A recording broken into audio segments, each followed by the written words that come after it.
مجھے کیا پتا تھا کہ 2 شادیوں کا انجام اتنا برا ہوتا ہے۔ میری ایک بیوی گاؤں کی تھی اور دوسری بیوی شہر کی تھی۔ گاؤں والی بیوی کچھ خاصی پڑھی لکھی نہیں تھی، وہ میرے ماموں کی بیٹی تھی۔ ہاں، مالدار بہت تھی، کیونکہ میرے ماموں کے پاس بہت سی جائیدادیں تھیں اور وہ ساری کی ساری اسی کے نام تھیں، مگر اس کے اندر بالکل بھی شعور نہیں تھا۔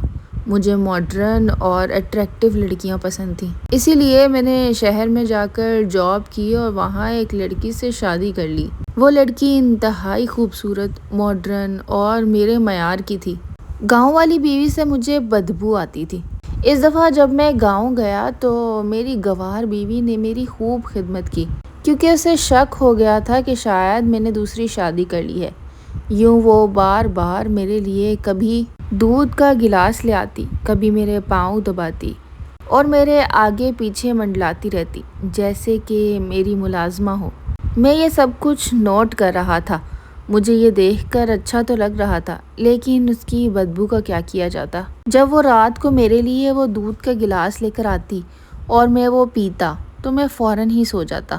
آج جب وہ میرے لیے دودھ کا گلاس لے کر آئی تو میں نے اسے جھڑک دیا، کیونکہ اس کی موجودگی سے مجھے کوفت سی ہوئی۔ وہ مسکرائی اور بولی، اگر آپ میری موجودگی سے پریشان ہوتے ہیں تو میں باہر چلی جاتی ہوں، میں صحن میں ہی سو جاؤں گی۔ آپ کی امی کو بھی علم نہیں ہونے دوں گی کہ میں کمرے میں نہیں ہوں۔ میں اس وقت اپنی اس گنوار بیوی کا منہ تکتا رہ گیا کہ اتنی سمجھداری والی بات آخر اس نے کر کیسے لی۔ وہ تو ایسی نہیں تھی، اس کو تو میرے اوپر چلانا چاہیے تھا کہ میں اسے توجہ نہیں دے رہا۔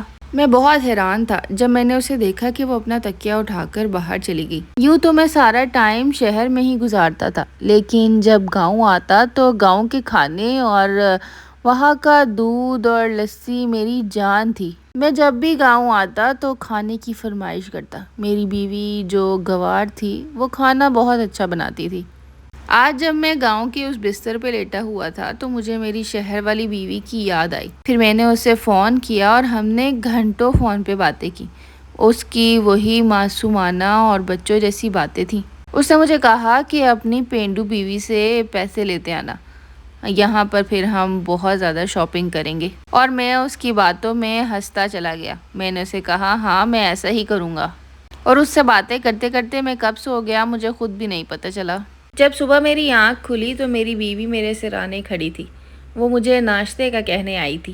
میں نے فریش ہو کر ناشتہ کیا اور اس کے بعد زمینوں پر نکل گیا، جا کر سارا حساب کتاب لیا، اور اس کے بعد میرا ایک نوکر میرے پاس بھاگتا ہوا آیا۔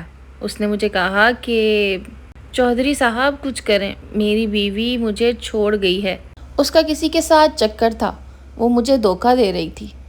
میں نے کہا کہ تمہاری تو پسند کی شادی تھی، اس نے تمہیں دھوکہ کیوں دیا؟ اس نے بتایا کہ اس کے تیور کچھ دنوں سے بدلے تھے۔ میں اس سے پوچھنے کی کوشش کرتا تھا، لیکن وہ کسی بھی بات کا جواب نہیں دیتی تھی۔ میں نے اسے رنگے ہاتھوں پکڑا۔ وہ صحن میں بیٹھ کر کسی لڑکے سے باتیں کر رہی تھی۔ وہ روز رات کو مجھے لسی کا گلاس دیتی تھی اور پھر باہر چلی جاتی تھی، جا کر صحن میں اس لڑکے سے باتیں کرتی تھی۔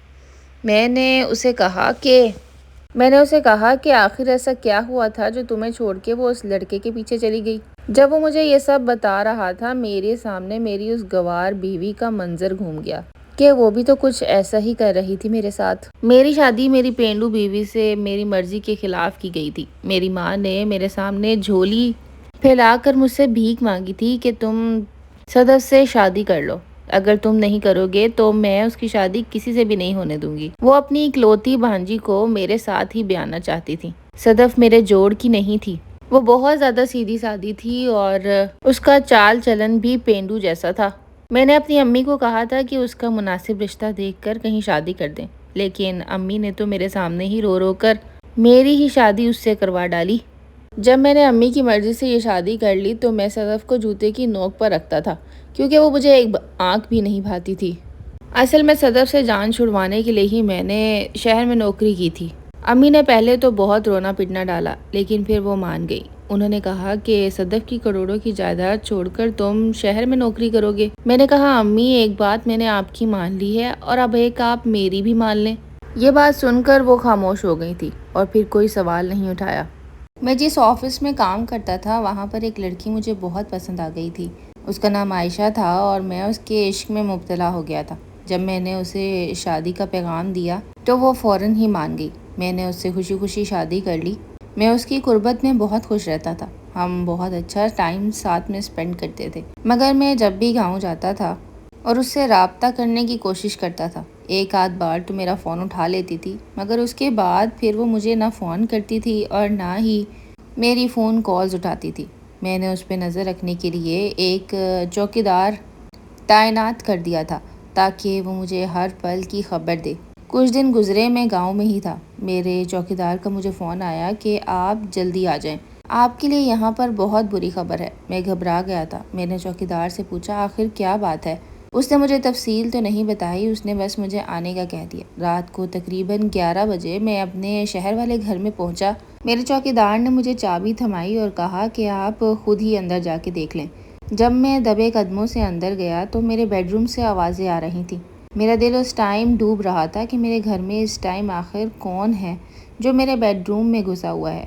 جب میں نے دبے قدموں سے آگے جا کر دروازہ کھولا تو کیا دیکھتا ہوں کہ میری بیوی ایک لڑکے کے ساتھ بہت ہی بے تکلفی سے بیٹھی ہوئی ہے اور ہنس ہنس کے اس سے باتیں کر رہی ہے۔ موقع پاتے ہی وہ لڑکا تو وہاں سے بھاگ نکلا، مگر میں نے اپنی بیوی کے منہ پر ایک زوردار تھپڑ لگایا اور پھر میں نے اس سے پوچھا کہ تم نے ایسی بدتمیزی میرے ساتھ آخر کیوں کی؟ کیوں تم نے مجھے دھوکہ دیا؟ آخر میں نے تمہارا بگاڑا ہی کیا تھا؟ اس نے مجھے بتایا کہ وہ میرا بھائی ہے۔ وہ پھر سے جھوٹ بول رہی تھی۔ میرے چوکیدار نے اس لڑکے کو پکڑ لیا تھا۔ وہ اسے واپس اندر لے کر آیا اور ہم دونوں نے اس کی خوب درگت بنائی، جس پہ میری بیوی پھوٹ پھوٹ کر رونے لگی اور کہنے لگی کہ ہم دونوں بہت عرصے سے ایک دوسرے سے محبت کرتے ہیں۔ یہ لڑکا میری پہلی اور آخری محبت ہے۔ میں نے تم سے اسی لیے شادی کی تھی کہ تم ایک بہت بڑے ذمہ دار ہو اور تمہارے پاس بہت دولت ہے۔ ہم دونوں شروع سے ہی چاہتے تھے کہ کوئی ایسا طریقہ آزمائے جس سے ہم دونوں مالدار ہو جائیں۔ میں تمہاری ساری دولت ہتھیانا چاہتی تھی۔ وہ روتے روتے مجھے یہ سب بتا رہی تھی۔ اس کے بعد اس نے کہا کہ اب تمہیں سچائی پتہ لگ گئی ہے تو مجھے طلاق دے دو، میں خاموشی سے تمہاری زندگی سے چلی جاؤں گی۔ میں نے کہا ایسے کیسے طلاق دے دوں؟ اب تم یہیں سڑو گی اسی گھر میں، نہ تمہیں طلاق دوں گا اور نہ ہی اپناؤں گا۔ یہ کہتا میں اسے اس گھر میں بند کرتا وہاں سے چلا گیا اور اس لڑکے کو پولیس کے حوالے کر دیا۔ اب میں ان سوچوں میں ڈوبا ہوا تھا کہ میری شہر والی بیوی نے تو مجھے دھوکہ دے دیا ہے اور گاؤں والی بیوی بھی مجھے منہ نہیں لگاتی۔ اب جب میں گاؤں پہنچا تو میں اپنی گوار بیوی کو زیادہ غور سے دیکھنے لگا اور نوٹ کرنے لگا آخر یہ مجھ سے اکھڑی اکھڑی کیوں رہتی ہے۔ ایک دن دوپہر کا ٹائم تھا اور میں کمرے میں آرام کا بہانہ کر رہا تھا۔ میں نے اسے آواز دی تھی لیکن وہ نہیں آئی۔ اس نے کام کا بہانہ بنا کر وہاں سے چلی گئی۔ میں نے اپنے نوکر سے پوچھا کہ بیگم صاحبہ کدھر ہے؟ تو اس نے کہا کہ وہ چھت پر گئی ہیں۔ میں نے کہا دوپہر کے اس ٹائم آخر وہ چھت پر کیوں گئی ہے؟ مجھے بہت زیادہ تجسس ہوا کیونکہ میں اپنی شہر والی بیوی سے بھی دھوکہ کھا چکا تھا۔ اب مجھ میں دوبارہ دھوکہ کھانے کی ہمت نہیں تھی۔ آخر میں نے اپنی اس گوار بیوی کے ساتھ کیا بھی تو بہت برا تھا۔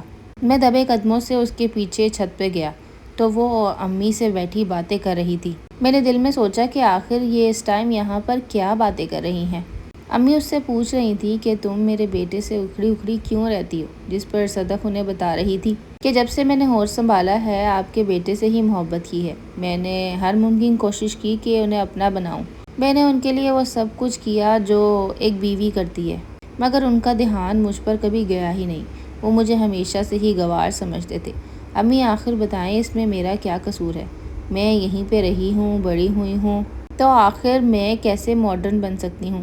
پہلے تو مجھے اشفاق کے اس رویے کی سمجھ نہیں آئی تھی، لیکن جب مجھے پتہ لگا کہ انہوں نے شہر میں دوسری شادی کر رکھی ہے تو اس روز کے بعد میں نے اپنے آپ کو بہت ہی بے بس محسوس کیا اور بس اسی وجہ سے میں نے یہ سوچ رکھا تھا کہ اشفاق کے سامنے آنے سے گریز کروں گی، اپنے دل میں اپنی محبت چھپا کے رکھوں گی اور کبھی بھی اپنے پیار کے لیے ان سے بھیک نہیں مانگوں گی۔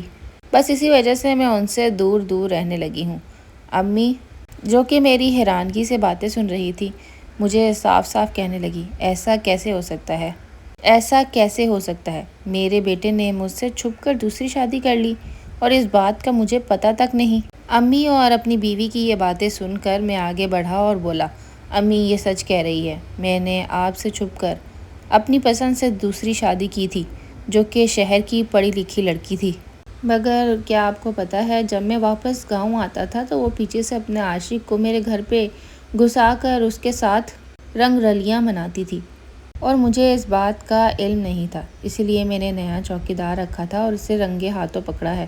اب وہ مجھ سے طلاق مانگ رہی ہے، مگر میں نے صاف انکار کر دیا ہے۔ مجھ سے بے وفائی کا اس کے ساتھ یہی انجام ہونا چاہیے۔ امی بولی، اور جو تم نے اس بچی کے ساتھ بے وفائی کی ہے اس کا کیا؟ اس کے بعد میں نے صدف سے معافی مانگی اور صدف کو کہا کہ تم بہت اچھی ہو، میں ہی بہت برا ہوں، میرا ہی دماغ خراب ہو گیا تھا جو تم سے نفرت کرتا تھا۔ کیا تم مجھے معاف کر دو گی؟ میں تم سے ہاتھ جوڑ کر معافی مانگتا ہوں۔ وہ بولی، میں آپ کو معاف تو کر دوں گی، لیکن میری بھی ایک شرط ہے۔ میں نے کہا، ایک نہیں 100 شرطیں بتاؤ، میں سب مانوں گا۔ اس نے مجھے کہا کہ آپ اپنی شہر والی بیوی کو طلاق دے دیں اور اسے ہمیشہ کے لیے آزاد کر دیں تاکہ وہ ہماری زندگی سے نکل جائے۔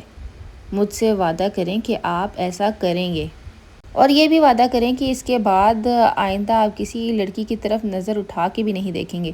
اس کے بعد میں نے میمونہ کو طلاق دے کر آزاد کر دیا۔ میں نے اپنی ماں کو اور بیوی کو خوش رکھنے کا فیصلہ کیا۔ آپ سے گزارش ہے کہ جاتے ہوئے میرے چینل کو سبسکرائب ضرور کیجیے گا۔